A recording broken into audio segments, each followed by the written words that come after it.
Citizenship is a political and legal status by which a person acquires rights and duties in front of a political community and acquires the facility to act in the collective life of a state.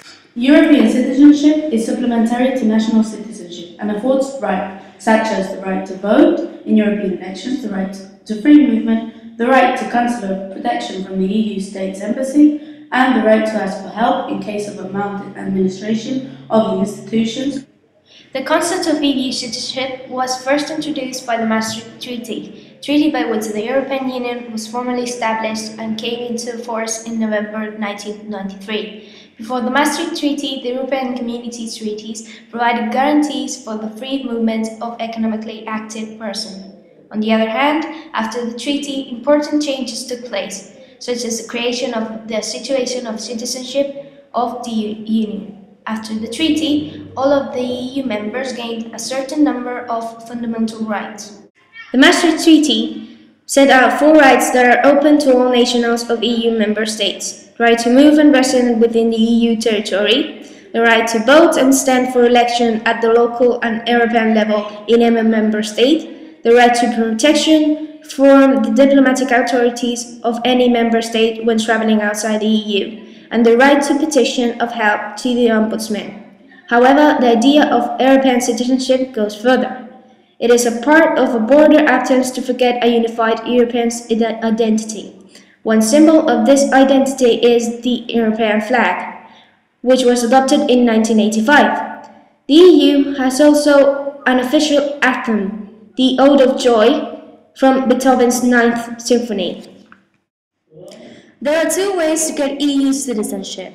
You can either be born in an EU country, either yourself or an ancestor, or you can either live in an EU country legally with a residence permit and you can go through naturalization. If you're married and or have a child with an EU citizen, all legitimate non-EU spouses and minors are entitled by a residence or work permit, which essentially grants the same rights and privileges as an EU resident. You may also be eligible for a shortened waiting period for citizenship by naturalization, but there are almost always language and residency requirements. There is no automatic way of getting EU citizenship through marriage for obvious reasons. Thus, there is no such thing as marrying for EU citizenship.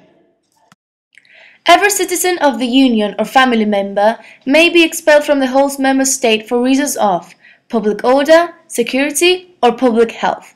In no case may the decision be based on economic reasons. One must be a serious threat in order to be expelled, for example, having epidemic diseases. Giving people EU citizenships gives them the concrete rights that benefit everyone. The idea of EU citizenship contributes to bringing the people of Europe closer together. This not only benefits the process of European integration, but supports peace and understanding across the continent. Despite a history scared by conflict, Europeans do have much in common, and it is good to celebrate this. The principle of European citizenship encourages people to move around the EU to study or work. Citizenship has long been linked to national identity, an important part of the way in which people define who they are relates to the country in which they live. This cannot be transformed through a treaty. European citizenship is meaningless, although there are broad similarities between identities of European states. There are more significant differences. The symbols of EU citizenship. If we talk about future, we can only make assumptions. In case the European Union continues functioning, the European citizenship will be stable and the residence obtained will improve, as well as the remaining rights. In case the European Union doesn't continue functioning, these rights will be abolished and everything will be exactly the same as before. But this is unlikely to happen, because the European Union's institutions won't permit its falling and will execute the necessary reforms so that it remains stable, so that the European citizenship can be reformed, sooner or later.